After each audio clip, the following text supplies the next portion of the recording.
നമ്മുടെ ആളുകൾ പല പ്രശ്നങ്ങളുമായിട്ട് ഇങ്ങനെ പറയുമ്പോൾ ജീവിതത്തിൽ വളരെയേറെ പ്രതിസന്ധികൾ എല്ലാവരും നേരിടുന്നുണ്ട്. ആ പ്രതിസന്ധിയുടെ സമയത്ത് പലരും പറഞ്ഞു കേൾക്കാം, ഞാൻ മരിക്കാൻ ആഗ്രഹിക്കുന്നു, ചത്താ മതിയായിരുന്നു, ആത്മഹത്യ ചെയ്യാൻ ആഗ്രഹിക്കുന്നു, മരിച്ചാ മതിയായിരുന്നു. നമ്മുടെ നാട്ടിൽ ചിലപ്പോൾ മാനസിക രോഗം മൂലം ചിലർ ആത്മഹത്യ ചെയ്ത് കേട്ടിട്ടുണ്ട്. ആത്മഹത്യ ചെയ്യാം, അത് ചിലരുടെ മാനസിക രോഗം കൊണ്ട് സംഭവിക്കും. അതിനെ പറ്റിയിട്ടല്ല ഞാൻ ഉദ്ദേശിക്കുക. പ്ലാൻ ചെയ്ത് എല്ലാ പ്രശ്നങ്ങളുടെയും സമയത്ത് ആത്മഹത്യയെപ്പറ്റി ചിന്തിക്കുകയും അങ്ങനെ തീരുമാനമെടുത്തുറച്ച് ആത്മഹത്യ ചെയ്യുകയും ചെയ്യുന്നവരുണ്ട്. അത് ദൈവ തിരുസന്നിധിയിൽ വലിയൊരു തെറ്റും പാപവുമാണ് എന്ന് ഓർമ്മിപ്പിക്കാൻ വേണ്ടിയിട്ടാണ്. ഒന്ന്, ആത്മഹത്യയെപ്പറ്റി ചിന്തിച്ച് നടക്കുന്നത് തന്നെ പാപമാണ്. കാരണം എന്താണ്? ദൈവത്തിൻ്റെ ഏറ്റവും പരമപ്രധാനമായൊരു കൽപ്പനയാണ് നീ കൊല്ലരുത് എന്നൊരു കൽപ്പന. ആത്മഹത്യ ചെയ്യരുതെന്നുള്ളത് ബൈബിളിലില്ല. ആത്മഹത്യ എന്നൊരു വാക്ക് പോലും ഉണ്ടെന്ന് തോന്നുന്നില്ല. പക്ഷേ നീ കൊല്ലരുത് എന്നൊരു ദൈവപ്രമാണമുണ്ട്. എന്താണത് ഉദ്ദേശിക്കുന്നത്? ആ പ്രമാണത്തിൻ്റെ ഉദ്ദേശം എന്തെന്ന് വെച്ചാൽ, നമ്മുടെ എല്ലാവരുടെയും ജീവൻ്റെ ഉടയവൻ ദൈവമാണ്. ശാസ്ത്രം ഇത്രയേറെ വളർന്നിട്ട് ജീവൻ രൂപപ്പെടുത്താൻ പറ്റിയിട്ടില്ല. അപ്പോൾ ജീവൻ ദൈവത്തിൻ്റെ ദാനമാണ്. അത് അവരൻ്റെ ജീവനായാലും നമ്മുടെ സ്വന്തം ജീവനായാലും വയറ്റിൽ കിടക്കുന്ന ഭ്രൂണത്തിൻ്റെ ജീവനായാലും അത് ദൈവത്തിൻ്റെ ദാനമാണ്. ജീവൻ അത് മനുഷ്യൻ്റേതല്ല. മനുഷ്യൻ അതിൻ്റെ സൂക്ഷിപ്പുകാരാണ്. മനുഷ്യന് അതിൻ്റെ ഉടമസ്ഥാവകാശമില്ല. മനുഷ്യനത് ഉപയോഗിക്കാം, സൂക്ഷിക്കാം, പക്ഷെ അതിൻ്റെ മേൽ ആധിപത്യമില്ല. കാരണം മനുഷ്യൻ്റേതല്ല അത്. അപ്പോൾ ദൈവം നമ്മെ വിശ്വാസപൂർവ്വം ഏൽപ്പിച്ച ജീവൻ എന്ന ദാനത്തെ കൊല ചെയ്ത് കളയുന്നത് നീ കൊല്ലരുത് എന്ന ബൈബിൾ പ്രമാണത്തിന് വിരുദ്ധമാണ്. അതുകൊണ്ടാണ് ആത്മഹത്യ വലിയ തെറ്റാണെന്ന് പറയാൻ കാരണം. പണ്ട് നമ്മുടെ നാട്ടിൽ ഏതാനും വർഷം മുമ്പ് വരെ ഒരാത്മഹത്യ സംഭവിച്ചാൽ പള്ളിയിൽ മണിയടിക്കില്ല, പള്ളി തുറക്കുകയില്ല, മൃതശരീരം ദേവാലയത്തിന് മുൻവശത്ത് എവിടെയെങ്കിലും കൊണ്ടുവച്ചിട്ട് സെമിത്തേരിക്ക് പുറത്തൊരു സ്ഥലത്ത് കൊണ്ട് ഖബറടക്കുന്നതാണ്. വൈദികരാരും പോവുകയില്ല. ആകെ ചെയ്യുന്നത് കുഴി വെഞ്ചരിക്കുക എന്നത് മാത്രമാണ്. അതാ കുടുംബത്തിന് വലിയ വേദനയാണ്. കാരണം ആ കുടുംബം അതിന് ഉത്തരവാദിയല്ലല്ലോ. ചിലപ്പോൾ ഈ മരിച്ച വ്യക്തിയും മാനസിക സമ്മർദ്ദം കൊണ്ടായിരിക്കും അത് ചെയ്തത്. അങ്ങനെ ദൈവത്തിൻ്റെ തിരുസഭയുടെ കരുണയുടെ മുഖം കാണിക്കാൻ, തിരുസഭയുടെ കരുതലിൻ്റെ മുഖം കാണിക്കാൻ ഈ വ്യക്തിക്ക് ചില ശുശ്രൂഷകൾ ഒഴികെ ബാക്കിയെല്ലാം നൽകി നാം ആ വേദന ശമിപ്പിക്കുക ചെയ്യാം. അപ്പോൾ അങ്ങനെയുള്ള ഭവനങ്ങളിൽ തിരുക്കർമ്മങ്ങൾ നടത്തുമ്പോൾ അച്ഛൻ പ്രസംഗിക്കില്ല, തലയിൽ കൊണ്ടുപോയി കിരീടം വയ്ക്കില്ല. അങ്ങനെ ചില ക്രിയകൾ അങ്ങ് സ്കിപ്പ് ചെയ്യും. എന്നാലും ആർക്കും വിഷമമില്ലാത്ത രീതിയിൽ ആ മൃതസംസ്കാരം നടത്തും.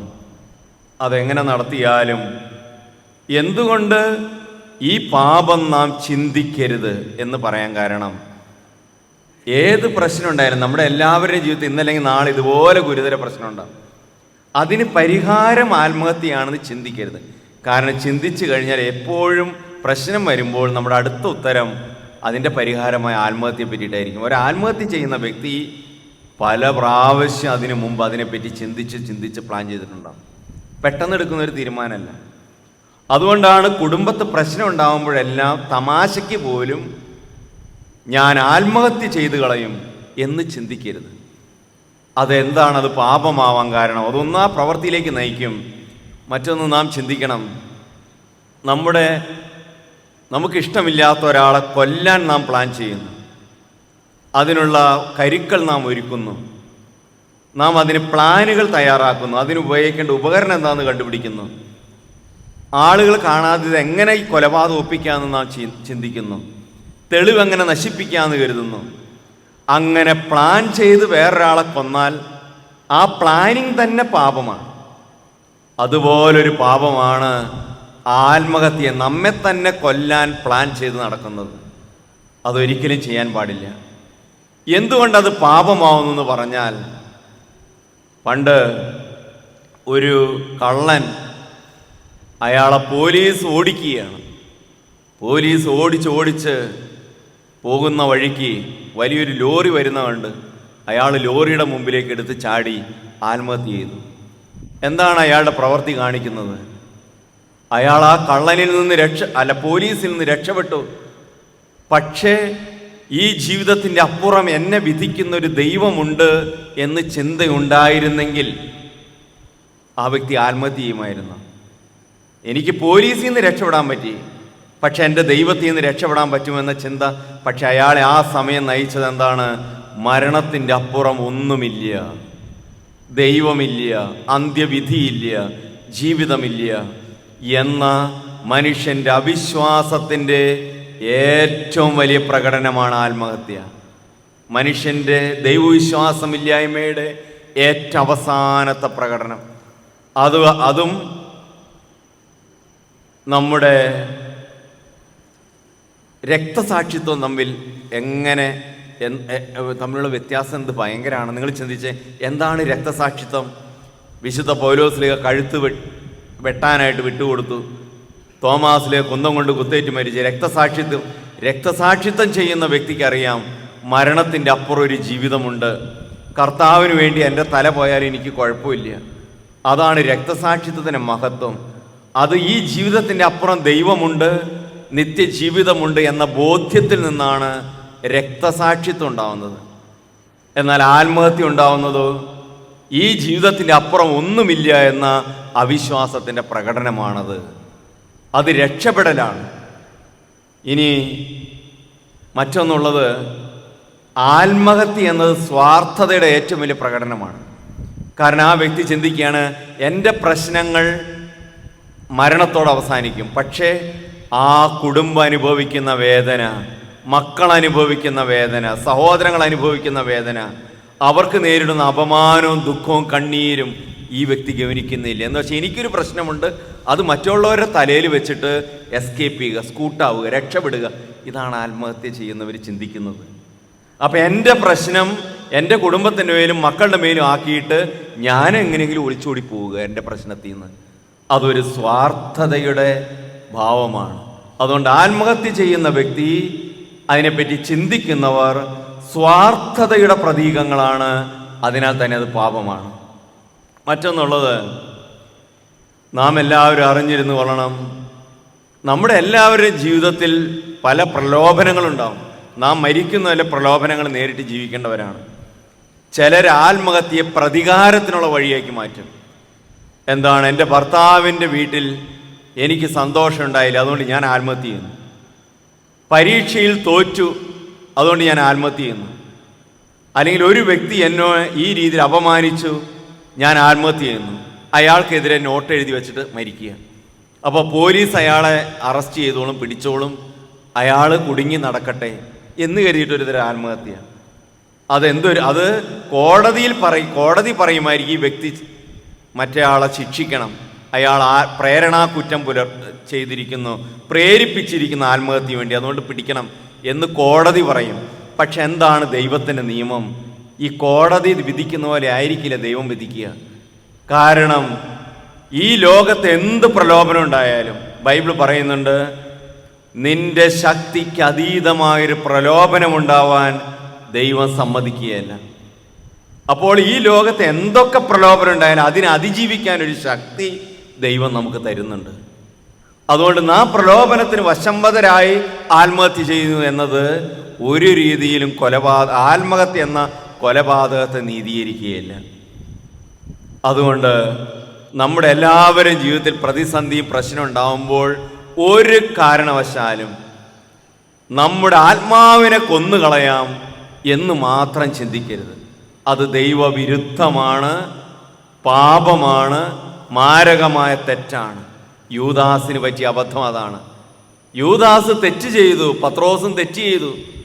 പക്ഷെ ക്ഷമിക്കുന്ന ഒരു ദൈവമുണ്ടെന്നുള്ള പ്രത്യാശ യൂദാസിനുണ്ടായിരുന്നില്ല.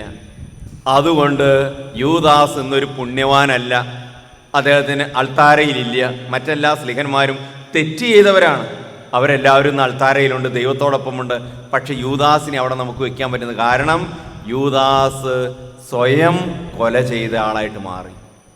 ആ കൊലപാതകം സംഭവിക്കരുത്. സ്നേഹമുള്ളവർ, ഇതിനു മുമ്പ് ഒരു ഇടവകയിൽ ഒരു കുട്ടിയെ പരിചയപ്പെട്ടത് ഓർക്കുകയാണ്. ആ വീട് സന്ദർശനത്തിൽ ചെന്നപ്പോൾ ഈ പെൺകുട്ടി 14-15 വയസ്സായിട്ടുണ്ട്. എന്ത് ചെയ്താൽ മുറിയിൽ നിന്ന് പുറത്തേക്ക് വരില്ല, വാതിലടച്ച് മുറിയിലിരിക്കുള്ളൂ. അപ്പോൾ കാരണന്മാരിങ്ങനെ പറയും അവൾ അതിൻ്റെ അകത്തേ ഇരിക്കുള്ളൂ. അവസാനം അച്ഛൻ വന്നിരിക്കുകയാണെന്ന് പറഞ്ഞ് നിർബന്ധിച്ച് അതിനെ പുറത്ത് കാണിച്ചു. ഞെട്ടിപ്പോയി. കാരണം എന്താണ്? മുഖമെല്ലാം വിരൂപമായിരിക്കുന്നു. ഒരു നെറ്റ് പോലെ ഷാള് പോലെ പുതച്ചിട്ടാണ് മുമ്പോട്ട് വരുന്നത്. കാരണം ഈ പെങ്കൊച്ച് ഏതാനും വർഷം മുമ്പ് തലയിലേക്ക് മണ്ണെണ്ണ കോരി ഒഴിച്ച് തീ കൊളുത്തിയതാണ്. അവസാനം രക്ഷപ്പെട്ട് ഏതോ ആശുപത്രി കൊണ്ട് രക്ഷപ്പെട്ട് കഴിഞ്ഞ് ഇന്ന് അത് ഈ തലയിൽ മുഖമൊക്കെ മറച്ച് ജീവിക്കുന്നു. ബസ്സിൽ കയറി പോകുന്നു, സ്കൂളിൽ പോകുന്നു, എല്ലാ അപമാനവും സഹിക്കുകയാണ്. കാരണം ആ പൈശാചിക പ്രലോഭനത്തിൽ നിന്ന് രക്ഷപ്പെട്ട നിമിഷം പിന്നീട് അതിലേക്ക് പോകാൻ അവർക്ക് പറ്റിയില്ല. കൊച്ചിന് ജീവിക്കാനുള്ള കൊതി എല്ലാം നഷ്ടപ്പെട്ടു, വിരൂപയായി, എന്നാലും ജീവിക്കുന്നു. മറ്റൊരിടവകയിൽ ഇങ്ങനെ ഇതുപോലൊരു രംഗമുണ്ട്. ആ വ്യക്തി ഇപ്പോഴും നമ്മുടെ പട്ടണ പ്രദേശത്തുണ്ട്. ലോട്ടറി വിറ്റുകൊണ്ട് നടക്കുകയാണ്. അയാൾ ലോട്ടറി വിറ്റെന്ന് ജീവിക്കുന്നത്. ഒരു കാലത്ത് കടം കയറിയപ്പോൾ അയാൾ ഇങ്ങനെയൊരു ശ്രമം നടത്തി. മണ്ണെണ്ണ എടുത്ത് ഒഴിച്ചു, തീ കൊളുത്തി. ഇന്ന് ഈ ലോട്ടറി വിൽക്കുന്ന ആളുടെ 3 വിരലുകൾ ഇങ്ങനെ യോജിച്ചിരിക്കുള്ളൂ. കാരണം ഇത് കത്തി ജോയിൻ ചെയ്തിട്ട് സെപ്പറേറ്റ് ചെയ്യാൻ പറ്റിയില്ല പോലും. ആ കൈകൾ ഇങ്ങനെ യോജിച്ചിരിക്കുള്ളൂ. ആ ബലഹീനതയും വെച്ച് ലോട്ടറി വിറ്റ് അയാൾ കുടുംബം പുലർത്തുന്നു. ഇപ്പം അയാൾ ആത്മഹത്യയെ പറ്റി ചിന്തിക്കാറില്ല. കാരണം അറിഞ്ഞിരുന്നോളണം, ഒരു പിശാച് നടത്തുന്ന ഏറ്റവും വലിയ ദുരന്തം പിടിച്ച പ്രലോഭനമാണ്, പൈശാചിക പീഡയാണ് ആത്മഹത്യ. അതിൽ നിന്ന് രക്ഷപ്പെട്ടാൽ നാം രക്ഷപ്പെട്ടതാണ്. അത് ദൈവത്തിൻ്റെ കൃപ നമുക്ക് കിട്ടും. പിന്നെ ഒരിക്കലും ആ വഴിക്ക് ചിന്തിക്കുകയല്ല. അതുകൊണ്ട് ഒരിക്കൽ പോലും ആത്മഹത്യയെപ്പറ്റി ചിന്തിക്കുന്നത് പാപമാണ്, ആത്മഹത്യ ചെയ്യുന്നത് പാപമാണ്. ആത്മഹത്യ സ്വാർത്ഥതയുടെ ഏറ്റവും വലിയ ലക്ഷണമാണ്. ആത്മഹത്യ വിശ്വാസമില്ലാത്തതിൻ്റെ ഏറ്റവും വലിയ തെളിവാണ്. ആത്മഹത്യ എന്നത് മനുഷ്യൻ്റെ മറ്റുള്ളവരെ, കുടുംബത്തെയോ സമൂഹത്തെയോ, എനിക്ക് വേണ്ടപ്പെട്ടവരെ കണ്ണീര് കുടിപ്പിച്ച് ഞാൻ സ്വയം രക്ഷപ്പെടുക എന്ന ചിന്തയാണ്. അതിനാൽ തന്നെ അതൊരു വലിയ പാപമാണ്. പിന്നെ ഇങ്ങനെ മരിച്ചവരെ വിധിക്കാൻ നമ്മൾ ആരുമല്ല. ദൈവത്തിൻ്റെ മുമ്പിൽ ആരാണ് സ്വർഗത്തിൽ ആരാണ് നരകം നമുക്കറിയില്ല. പക്ഷേ ചെയ്യുന്ന പ്രവൃത്തി ദൈവ പ്രമാണമനുസരിച്ച് തെറ്റാണ് എന്ന് നമുക്ക് പറയാൻ പറ്റും. തെറ്റ് ചെയ്തവരും ശരി ചെയ്തവരും എങ്ങനെയാണ് അവരെ ദൈവം വിധിക്കുന്നതെന്ന് നമുക്കറിയില്ല. പക്ഷെ ഇതൊരു പാപമായിട്ട് ചിന്തിച്ചോണം. അതുകൊണ്ട് എന്തൊക്കെ ദുരന്തങ്ങളുണ്ടായാലും, പ്രതിസന്ധിയിലൂടെ ജീവിക്കേണ്ട വന്നാലും, പ്രശ്നങ്ങളുണ്ടായാലും സ്വയം ഹത്യ ചെയ്യുന്നതിനെപ്പറ്റി ചിന്തിക്കുക പോലും അരുത്.